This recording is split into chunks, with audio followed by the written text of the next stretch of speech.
I'm obsessed with her, and like, no, honestly, it sounds funny, but I am very obsessed with her. Welcome back, guys. I got a couple of videos from the Desirable Truth channel that I want to react to and give you my take on them. Let's get into it. How long you been together? Oh my God, kind of a long time. We met in college, but like 3 years total. Three years, but we've known each other for 11 years. Yeah. Best friends for 11 years. Yeah. So you were in the friend zone.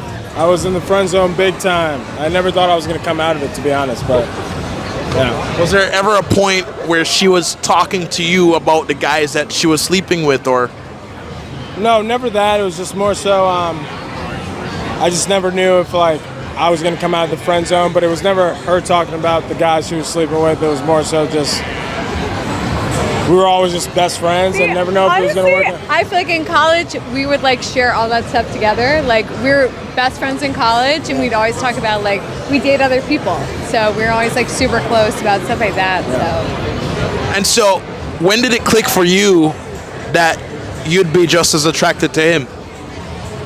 I mean, I think the attraction's always there, but if you're like prioritizing the friendship, it's a little bit different.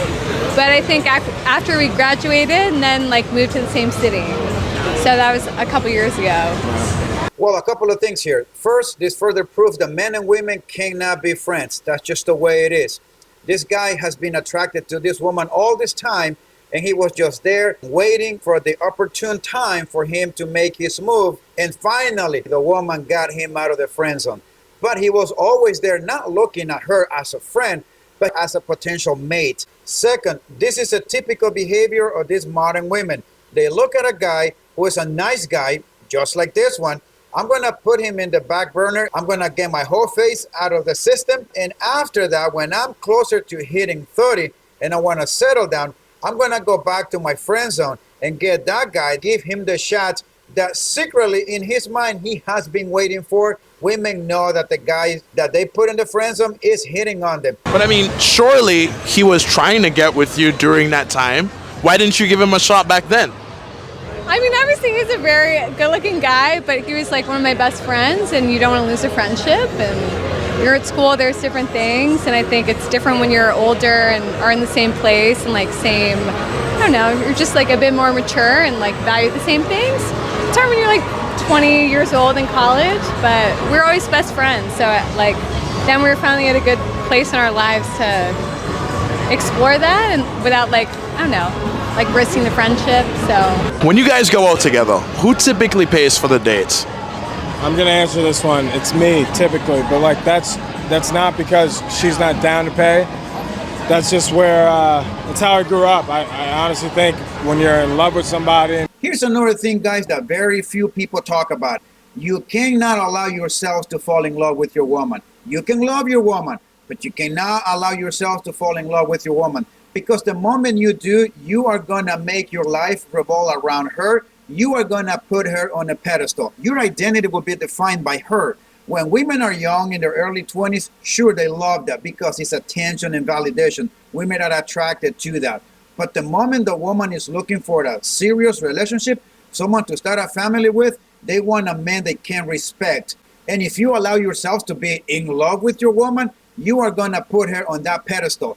And then you're going to become the doormat. And women do not respect the doormat. You want to treat them well.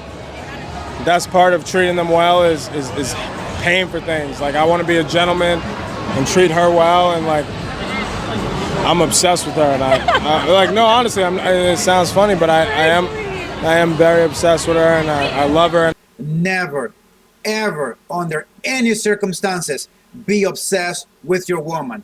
Never do that, because the very moment you do, you are going to become a pushover. You are going to become a yes man. You are going to become the man that believes in the happy wife, happy life. And the woman is going to do with you whatever she will. This woman can then tell you that she wants to be in an open marriage or open relationship. And because you are obsessed with her, that you don't want to lose her, that woman knows that she can get away with so much shit. And she knows damn well that you're not going anywhere. This is a secure thing for her. This dynamic doesn't work. It simply doesn't. Short term, maybe. But long term, it doesn't. I'm telling you this because I have had this conversation with my wife. We have been married for 23 years, and I have asked her this very same question. What do you think of a man that is obsessed with his wife? And the answer she gave me is the answer that I'm giving you. She will lose respect for you because that woman wants a man with identity. And the moment you put the woman in a pedestal, you obsess with her, you are going to lose your identity. And a man without identity is someone that can be easily manipulated, not by just other women, but also by other men. Now, part of like being a good guy to me, the way I was brought up is like paying for somebody that you are in love with and that you really care about, and that's how I feel about her. I married my girl when I was broke. They say go out there, get rich, and then get your woman. Wrong, because all you're gonna find is a freaking gold digger. That's a straight up fact. You need to find your woman when you're young, when you're broke, so you guys can grow together and bond together. All right, let me expand on this, but at the same time, I'm gonna give you some hard truth of the red pill that we have to come to terms with ourselves. If you're one of those guys in the mid-20s and up and believe that you're going to find a woman that's going to love you for who you are, you're being delusional. You're lying to yourself. Every relationship that you're going to get into is going to be transactional. The love that the woman's going to give you will be dependent on your ability to provide. The whole thing of getting a woman to love you for who you are is long gone. You only had one shot in life to get that chance. It's now long gone. From now on, every relationship that you're going to get into, you have to go into knowing that it is going to be purely transactional based on your ability to provide. But you need to leave that to the young people, to those of you who are between the ages 18 to 20, that 4.5% of you who watch my content, you still have that opportunity to find someone to love you for who you are. You probably live at your parents' house, taking you to and from school. You may not even have a car. You may not even have a job. Or maybe you do. It's your first job. You're not making good money either. You're probably adding your parents' healthcare. And yet, with all of this in mind, you can still find a girl, a teenage girl, who's going to want to be in a relationship with you because she loves you.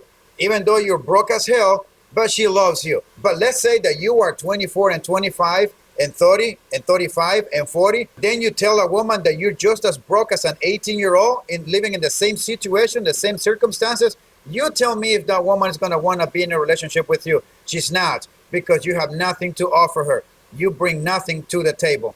You need to remember that women are looking for someone to protect and to provide for them.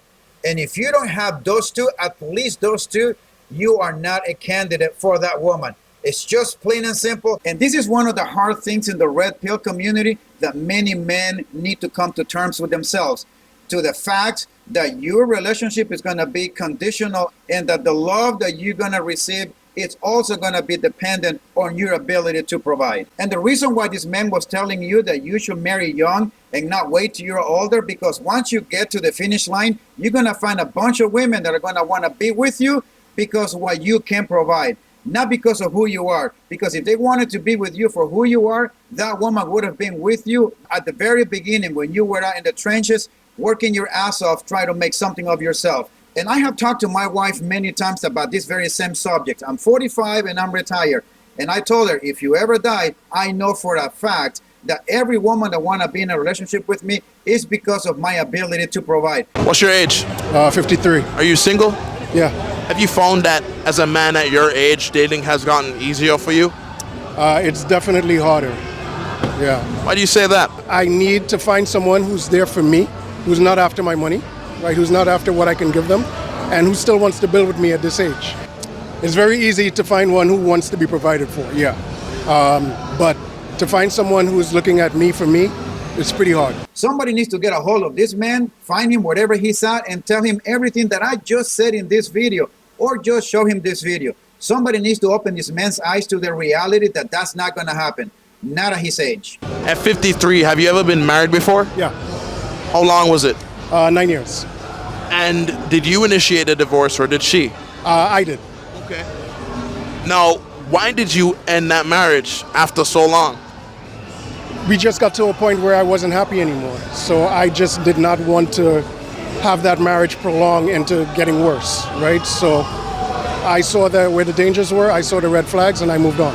Well, what did you notice at the end of it that you didn't really pick up on in the beginning? That is a very damn good question, and I'm sure many of you had the same question too. And I am willing to bet money that this man did not do the proper vetting of the woman. did not ask the question that he should have asked. This man probably rushed into this relationship with this woman for the simple fact that women don't change, guys. Do not even think that the woman changed after you gave her the ring, after you proposed, and after you're married. All of a sudden, that woman changed. Women don't change. Women are the same. The problem is that we fail at doing the proper vetting and taking the time in asking the key questions that we should have asked, and we fail to have our antennas up to be able to pick up on the red flags that this man failed to see at the beginning, but he just saw him at the end. Shocking. This kind of crap I do not buy, that women changed after you propose and after you marry. Women are the same. The problem is that many men fail to test the woman. How did it change? So in the beginning was fine. In the middle of the relationship, coming towards the end, it was very demanding, a very stressful relationship. So I didn't want that stress in my life. Stressful in what ways? Very demanding, telling me what to do, making sure that I do what I'm supposed to do. Did you guys hear what this man just said? Let's run it one more time. Making sure that I do what I'm supposed to do. All right, let's cut the crap and tell you exactly what happens here. Even though in this channel I tell women things exactly how they are, when I see men also acting up like this guy, I'm not going to give this man a pass. I'm going to tell him exactly what I think. This man, it's not a leader. He was a procrastinator, and shit were not getting done. The only reason why shit was getting done in that house was because the woman was constantly pushing, demanding the man to do his damn job. He himself said it. I showed this video to my wife, and I was telling her, this guy reminds me of two people that I know of.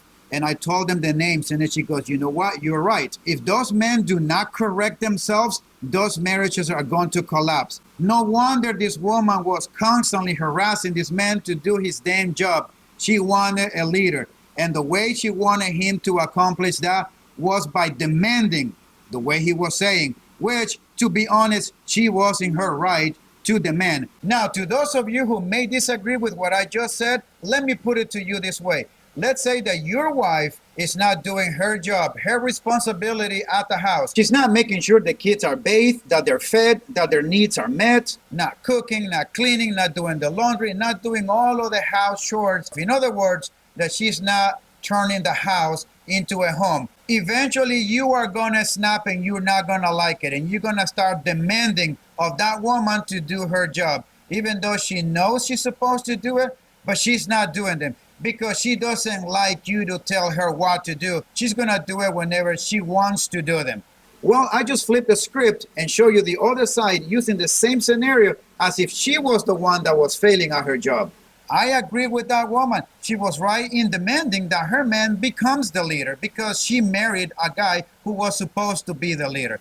Plain and simple. However, the man just couldn't take it and filed for the divorce. And he thinks that he's going to find another woman that is going to understand him In a demanding way.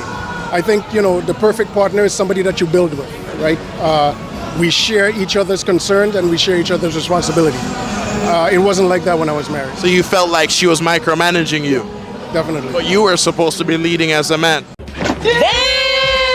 You know what? I'm actually really glad that this man called him out right to his face on his lack of leadership. Well, I am a leader. Are you sure about that? I have no problem leading. It is very evident that you do, my man. I'm just not the one to be told what to do. So I want us to tell each other what's in our best interest.